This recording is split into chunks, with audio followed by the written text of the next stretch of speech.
Welcome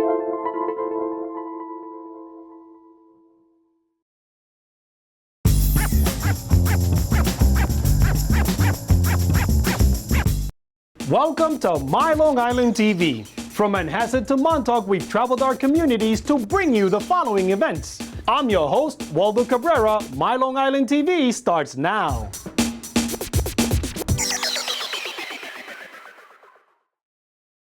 How come these snow crystals down here are so simple? And the ones up there are very intricate in design. Well, that's easy. These down here are taking temperatures below 0 degrees. Freezing! My inspiration for this show is my grandfather. He bought from Snowflake Bentley these 3 snow crystal photos, and he bragged about them quite a bit. So I decided to make a show not only to honor my Vermont heritage, because I am a born Vermonter, but to honor my grandfather's story as well. Wait, so you're saying if I try letting in different amounts of light, matched with different exposure lengths, I'll find the right combination? Did I say all that? Well, it's certainly worth a try. So there's a lot of information that I put into the show, but I call it edutainment. So I found a way to make it educational and entertaining. And I feel that by the characters interacting and having dialogue and asking each other questions, that a lot of the information just sort of comes out very naturally. And children are like little sponges. They soak it right up, and sometimes they challenge me and ask questions back. I have to work very hard to stay on my toes.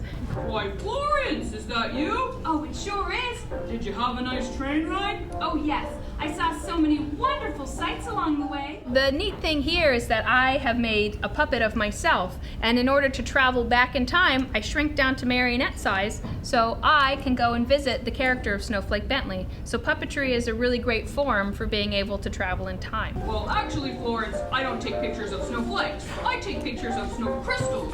How do you mean?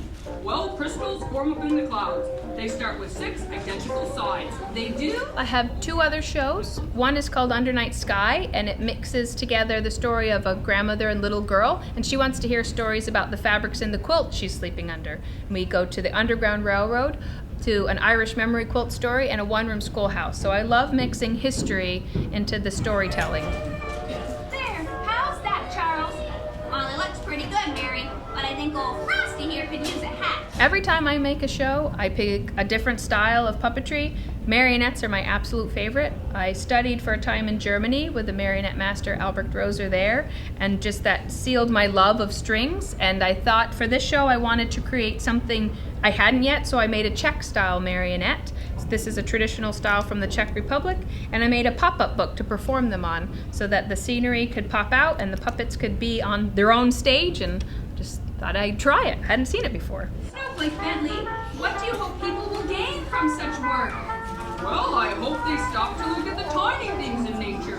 Sometimes playing an instrument helps. I played the clarinet, so you have to play, read the sheet music, and watch the conductor. So I'm able to split. When I look down, my eyes just watch, and my hands do the movement, but my mind almost stops thinking, and I allow myself to just watch and see what they do. And you kind of memorize, in a way, what they need, what you need, where you need to pull or tug or twist to get them to stay on point. I think I'll dance.